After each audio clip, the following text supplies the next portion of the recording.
also to allow survival and colonization, several effectors are also shown to modulate both the innate and adaptive immune response. Concerning the innate response, Shigella induces an acute inflammation characterized by neutrophil infiltration, leading to massive tissue destruction. In particular, here we have an example of a human colony tissue which is infected by Shigella, and this tissue has completely lost its normal architecture as compared with a healthy tissue.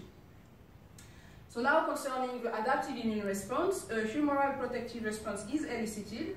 However, it arises only after several episodes of infection and is of short duration. All this suggests an impaired priming of the specific response. This is likely to be due to the massive cell death observed, but also to the reduced recruitment of dendritic cells, which has been reported. However, our group has been focusing on the manipulation of the host adaptive immunity by direct targeting, and we have demonstrated that both B and T lymphocytes can be invaded by Shigella by using two different experimental models as represented here. Here for B cells, which are in green while the bacteria is in red, and in particular in this orthogonal view, intracellular bacteria were seen in B cells. Similarly for T cells, which are here in red while the bacteria is this time in green, Shigella invaded CD4 T cells were also observed. So now concerning the functional impact of this direct targeting on the CD4 T cells, we have reported that when CD4 T cells here in green were invaded by the bacteria here in red, as highlighted in these yellow squares, invaded cells, so they were strongly impaired in their ability to migrate, as opposed to non-infected cells. And this actually can be dramatic for T cell function, which spends the vast majority of their lifespan in a motile phase. Indeed, they constantly enter the lymph node from the blood, exit through efferent lymphatics, and then towards the thoracic duct, back to the blood, and then to the lymph node. All this to ensure immunosurveillance. The main purpose of this continuous movement is to make contact with rare antigen-presenting cells in order to form the immunological synapse. This interaction may occur in lymph nodes for naive T cells or in peripheral tissues for activated ones. When this interaction occurs in lymph node, the function of the synapse is to prime T cell in order to induce T cell activation. However, when it occurs in the tissue, the T cell re-encountering its cognate antigens induces effector functions such as, for example, the secretion of cytokines for T helper cells and target cell killing for cytotoxic T cells. So now the immunological synapse is a highly organized membrane domain that assembles when the T cell, via its clonal TCR, specifically recognize its cognate peptide presented by the MHC molecule at the surface of the antigen-presenting cell. The T cell involved in an immune synapse has an asymmetric morphology. Indeed, following engagement with the antigen-presenting cell, the T cell changes shape and polarizes the microtubule organizing center and the F-actin to the synapse. In addition, the vesicular trafficking, represented for example by the Golgi apparatus and endosomes, also polarize to this cell-cell contact area. The immune synapse is a really dynamic platform, but it can still be schematized as follows. Here is actually represented one of the structure of the immune synapse, which is described in the literature, the so-called bullseye immune synapse. This synapse is characterized by three concentrically organized clusters, termed supramolecular activation clusters, or SMAC.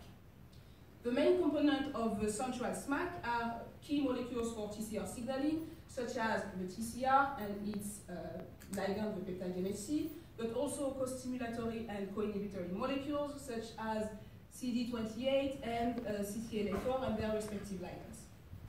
On the opposite, the peripheral SMAC is enriched in molecules which are related to the cytoskeleton, for example, the actin linker taline, but also adhesion molecules such as LFA1 and its ligand ICAM1.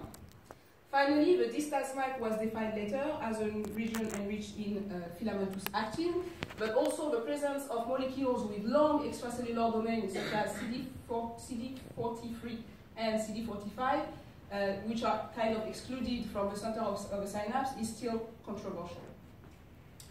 For the rest of my talk, I will refer to this synapse as the canonical synapse. So now, considering that T-cell migration is impaired upon Shigella infection, and also if vesicular trafficking and actin cytoskeleton are targeted by effectors as they are in epithelial cells, we hypothesize that Shigella impairs immune synapse formation and subsequently the initiation of the adaptive immune response. So the aims of my thesis work were to quantitatively and qualitatively characterize the immune synapse formed with Shigella-infected T lymphocytes, to assess the impact of Shigella on the subsequent T-cell activation, and if impairment occurs, to decipher the underlying molecular and cellular mechanisms and the type 3 secretion system effectors involved. So now for the first aim. Here is represented the experimental model. So in order to easily get access to the immune synapse, we used the model of superantigen induction of immune synapse formation. So bacterial superantigen are a family of very stable molecules which are the most potent activator of the immune system. Indeed, they hijack the T-cell antigen recognition stage by directly cross-linking the MHC class 2 molecule with specific region of the beta chain of the TCR, as schematized here. Usually, they induce a polyclonal T-cell activation associated with massive cytokine release. But most importantly, actually, in our case, it allows to get access to the canonical immune synapse, which is characterized by central accumulation of the TCR and peripheral accumulation of the actin.